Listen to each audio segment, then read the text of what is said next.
सबसे पहली चीज तो यही है कि कॉरेस्पॉन्डेंट बैंक क्या करते हैं, क्या नहीं करते हैं। लेकिन सबसे पहला पॉइंट ये है कि वो एग्जिस्ट क्यों करते हैं। देखो, इंटरनेशनल बैंक्स जो है वो हर एक कंट्री में अपनी ब्रांचेस को ओपन तो नहीं कर सकते। जैसे लेट्स से कि यहाँ पर इंडिया में कोई पर्टिकुलर बैंक है, एबीसी बैंक है।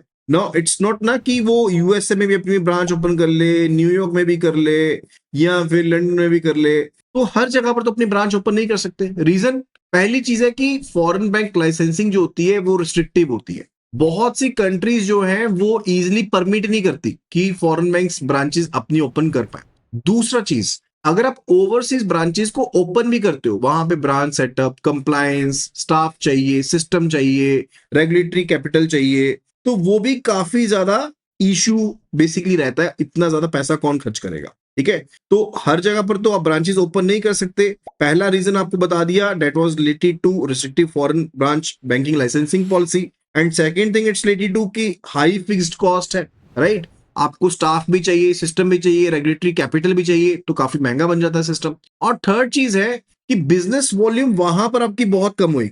अब वहां पर हो सकता है कि आपको इतना ज्यादा ट्रैफिक ना मिले, तो definitely it will be uneconomical. So that's why the banks do use the correspondent banking, कि banks correspondent banks का इस्तेमाल करते हैं। So correspondent banking का मतलब क्या होता है? Correspondent banking एक रिलेशनशिप है दो बैंक्स के बीच में, जहां पर एक बैंक जो है वो अकाउंट मेंटेन करता है दूसरे बैंक का, या फिर जो दोनों बैंक है वो एक दूसरे का अकाउंट ओपन करते हैं, एंड जो लोकल बैंक है वो सर्विसेज प्रोवाइड करता है on behalf of the foreign bank. That is basically what, that is a correspondent banking.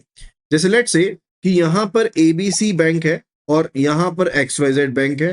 तो एबीसी बैंक है इंडिया में, एक्सवाइजेड बैंक है यूएसए में।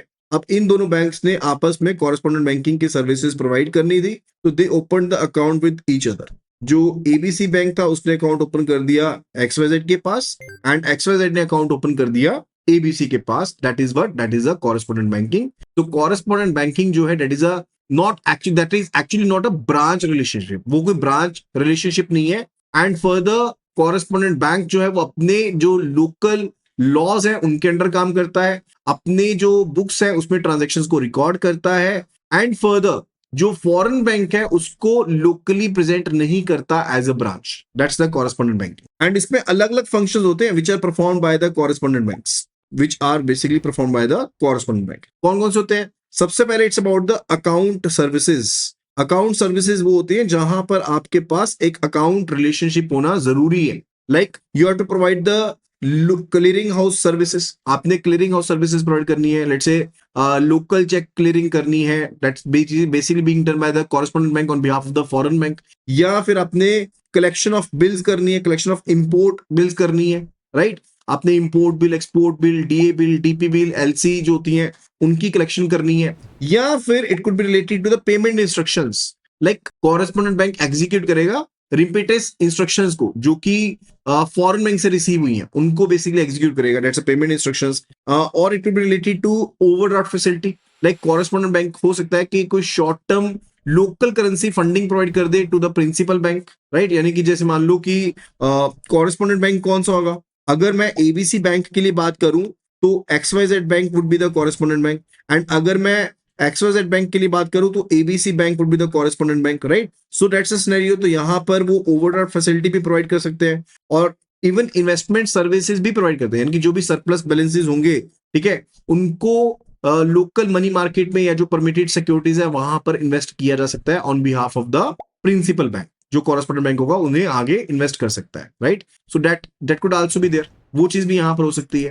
Clear? And other than that there are some other services. Other services कौन सी होती है? जहां पर अकाउंट होना जरूरी नहीं है। लाइक सीधे तौर पर सिर्फ अपनी फीस ली and further you are good to go, वहां पर अकाउंट जो है वो होना मैंडेटरी नहीं है। That is what, that is the other services which are being offered. अब इसमें सबसे पहली चीज सर्विस आती है, that's the LC advising, letter of credit को एडवाइज करना, लेटर ऑफ क्रेडिट को कंफर्म करना, banker acceptance, guarantees, foreign exchange services या कस्टोडियल सर्विसेज। अब ये सर्विसेज के बारे में आपको ज्यादा आइडिया अभी नहीं होगा बिकॉज अभी हमने इनके जो कोर कंसेप्ट है उनको गो थ्रू नहीं किया। LC advising, that is letter of credit को एडवाइस करने के लिए कि ऑथेंटिकेशन को चेक करना, ये वो सर्विसेज होगी।